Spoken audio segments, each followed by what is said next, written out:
3 بڑی ہستیوں پر تاریخ میں تہمت لگی ہے۔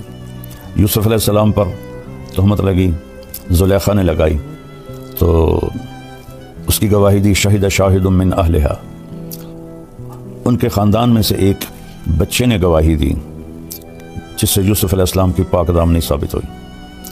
پھر حضرت مریم علیہ السلام پر لوگوں نے تہمت لگائی کہ یا مریم لقد جئت شیئا فریا، یہ تو نے کیا کیا ہے؟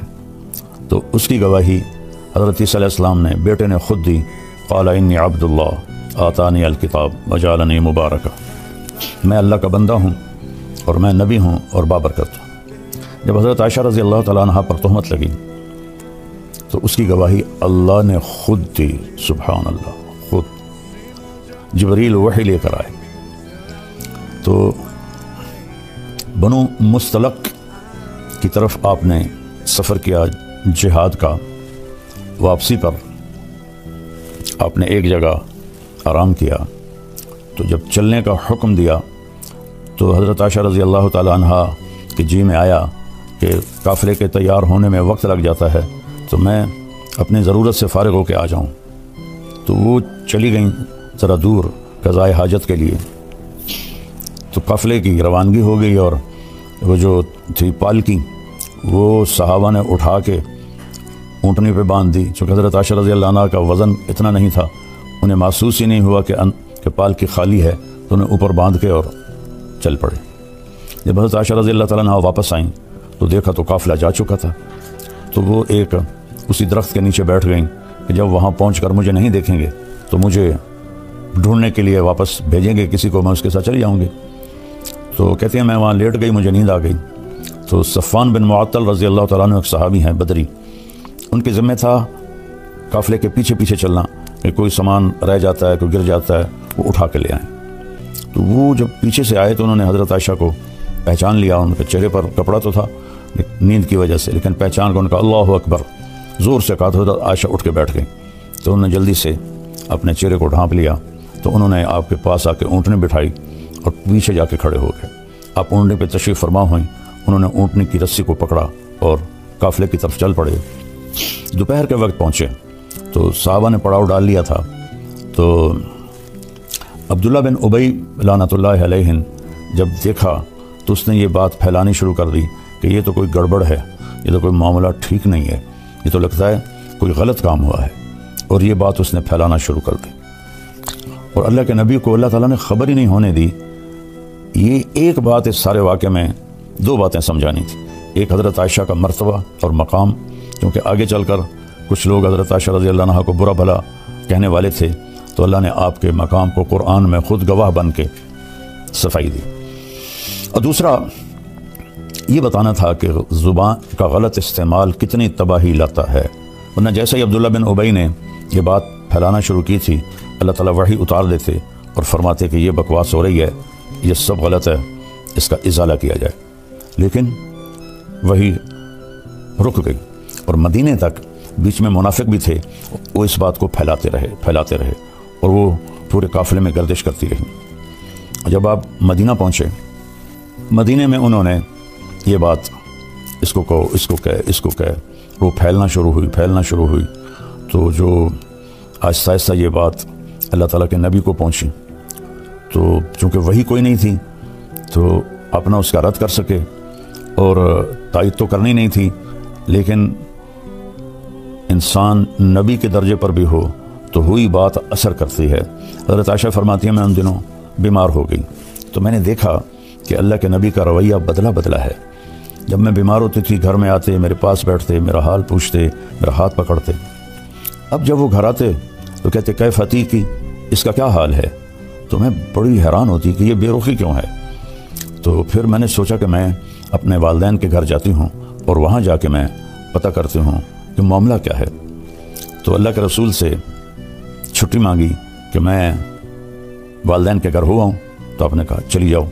تو فرمانے لگی مجھے اس پر اور بڑا دکھ ہوا، چونکہ پہلے جب میں کہتی تھی تو آپ فرماتے آج نہ جاؤ کل چلی جانا، پھر کہتے آج نہ جاؤ کل چلی جانا، اظہار محبت، اظہار عشق، اور اس دن فرمایا فوراً چلی جاؤ، اس کا بھی مجھے بڑا صدمہ ہوا۔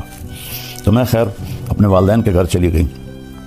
تو اس زمانے میں ٹوائلٹس گھروں میں نہیں ہوتے تھے تو عورتیں رات کو نکلتی تھیں ضرورت کے لیے، تو حضرت عائشہ رضی اللہ تعالیٰ عنہ تشریف لے جا رہی تھیں، اور آپ کے ساتھ حضرت مصطح کی والدہ ام مصطح رضی اللہ عنہ وہ بھی ساتھ تھیں۔ تو جب وہ فارغ ہونے کے بعد واپس آ رہی تھیں تو حضرت ام مصطح کو ٹھوکر لگی پتھر سے، تو انہوں نے کہا تعس مصطح کا ستیہ ناس ہو۔ تو مصطح رضی اللہ تعالیٰ عنہ حضرت ابوبکر کے بھانجے بھی تھے اور جنگ بدر کے شریک صحابی تھے، جن کے بارے میں اللہ کے نبی نے فرمایا کہ میرے صحابہ میں سب سے افضل وہ ہیں جو جنگ بدر میں شریک ہوئے۔ ایک دفعہ جبریل آئے، پوچھا یا رسول اللہ آپ کے صحابہ میں آپ کس کو سب سے افضل فرماتے ہیں؟ تو آپ نے فرمایا جنگ بدر کے صحابہ 313۔ تو جبریل نے عرض کی کہ یا رسول اللہ آسمان کے فرشتوں میں جن 1000 فرشتوں میں نے جنگ بدر میں شرکت کی تھی وہ پورے آسمان کے فرشتوں میں سب سے افضل شمار ہوتے ہیں۔ تو حضرت عائشہ رضی اللہ عنہ کہنے لگی مصطح کی ماں اپنے بیٹے کو برا کہہ رہی ہے اور وہ تو جنگ بدر کا شریک ہے۔ اچھا یہ جو چلی تھی افواہ گھر گھر اس میں 3 سچے صحابہ وہ بھی اس میں شریک ہو گئے، باقی خاموش تھے، لیکن متاثر سارا مدینہ تھا۔ ایک حضرت مصطح، ایک حضرت حسان بن ثابت، اور ایک عورت حضرت حمنہ بنت جہش، یہ حضرت زینب بنت جہش کی بہن تھی۔ یہ 3 سچے یہ اس افواہ کو پھیلانے میں لگ گئے۔ تو حضرت مصطح نے کہا ارے عائشہ تجھے پتہ نہیں مصطح کیا باتیں کر رہا ہے؟ کہا نہیں۔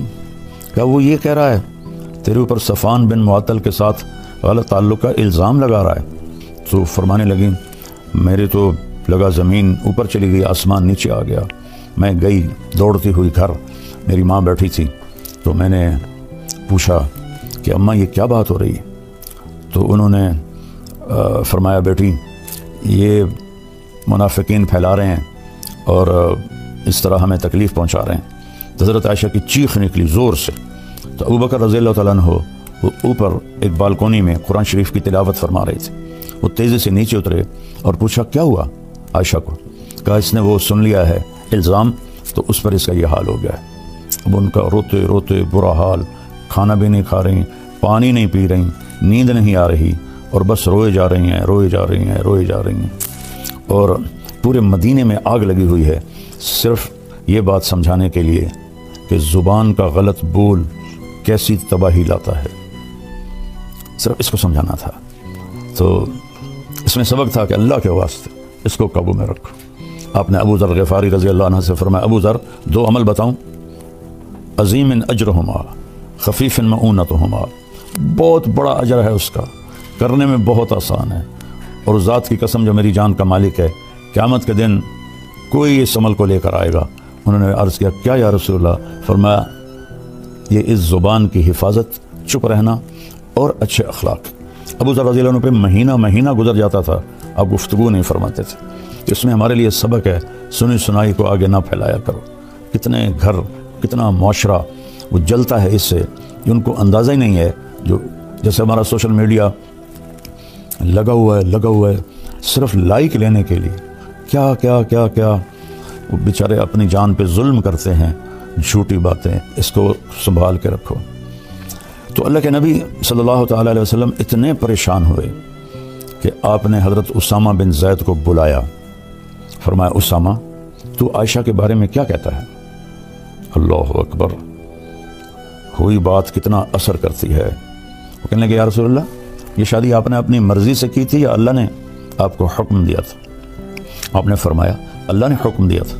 تو وہ کہنے لگے تو کیا اللہ آپ کے لیے کوئی غلط رشتہ تجویز کر سکتا ہے؟ تو آپ کو یہ بات بڑی اچھی لگی، تسلی ہوئی، لیکن پھر بھی پوری تسلی نہیں ہوئی۔ آپ نے حضرت مولا علی علیہ السلام کو بلایا، کہا کہ علی تو بتا تیرا عائشہ کے بارے میں کیا خیال ہے؟ انہوں نے کہا یا رسول اللہ میں کیا بتا سکتا ہوں، آپ ان کی باندھی حضرت بریرہ رضی اللہ عنہ ان کو بلائیں۔ تو حضرت بریرہ کو جب بلایا تو ایسی سنگین صورتحال تھی، کہا نبی کے سامنے سچ بولنا۔ تو پھر آپ نے حضرت بریرہ سے فرمایا بریرہ میں کون ہوں؟ آپ نے فرمایا بریرہ میں کون ہوں؟ انہوں نے کہا آپ اللہ کے رسول ہیں۔ آپ نے فرمایا پھر مجھے سچ بولنا، غلط نہ بولنا۔ الزام، بہتان، جھوٹ، جس نے کسی نیک عورت پہ فحاشی کا، بدکاری کا الزام لگایا اور پھر اس سے معافی نہ مانگی اور توبہ نہ کی تو میرے نبی کا فرمان ہے 100 سال مصلی پہ بیٹھ کے عبادت کرتا رہے مر کے جہنم میں جائے گا اگر توبہ نہ کی اور اس خاتون سے معافی نہ مانگی۔ تو بریرہ کہنے لگی آپ اللہ کے رسول ہیں۔ فرمایا پھر مجھے سچ سچ بتانا عائشہ کے بارے میں تو کیا کہتی؟ کہ یا رسول اللہ میں نے تو خیر کے سوا کچھ بھی نہیں دیکھا، بس آٹا گونتے گونتے ان کو نیند آ جاتی ہے تو بکری منہ مار کے کچھ آٹا لے کے چلی جاتی ہے، اس کے سوا تو میں نے کچھ نہیں دیکھا۔ یہ سن کر آپ مسجد میں گئے تو اوس و خزرج دونوں قبیلے جمع تھے، عبداللہ بن ابی خزرج سے تھا۔ تو آپ میں قربان جاؤں یا رسول اللہ آپ پر، آپ کے اخلاق پر، آپ کے ظرف پر۔ سارے مدینہ کو پتہ ہے کہ یہ خبیث بیٹھا ہے منافق عبداللہ بن ابی جس نے یہ ساری تہمت چلائی ہے، لیکن میرے نبی نے ممبر پر کھڑے ہو کر کیا کہا؟ کبھی زندگی پر نام نہیں لیا۔ میں نے یوٹیوبروں سے کہتا ہوں اللہ کے واسطے سیرت پڑھ لو، تمہیں پتہ چلے بولنا کیسے ہے، تمہیں پتہ چلے گفتگو کا انداز کیا ہوتا ہے۔ تم تو دین کے نام پر ہی بددینی پھیلا رہے ہو اللہ کے بندو، جیسے تمہارے بول ہیں، جیسے تمہارے رویے ہیں۔ آپ نے کہا کہ کچھ لوگوں نے میرے گھر والوں کے بارے میں مجھے بہت پریشان کیا ہے۔ حل یعذرنی من رجل قد آذانی فی اہلی، نہیں نام لیا کہ یہ بیٹھا ہے عبداللہ، اور یہاں ایک دوسرے کا نام لے کے چیلنج کر رہے ہیں، چیلنج کرتا ہوں اوے سیرت پڑھو، اوے سیرت پڑھو۔ تو میں قربان جاؤں سب سے زیادہ دکھ آپ کو عبداللہ بن ابی نے پہنچایا اور آپ نے نام نہیں لیا۔ تو سعد بن معاذ کھڑے ہو گئے، وہ اوس قبیلے سے تھے۔ یا رسول اللہ بتائیں کون ہے؟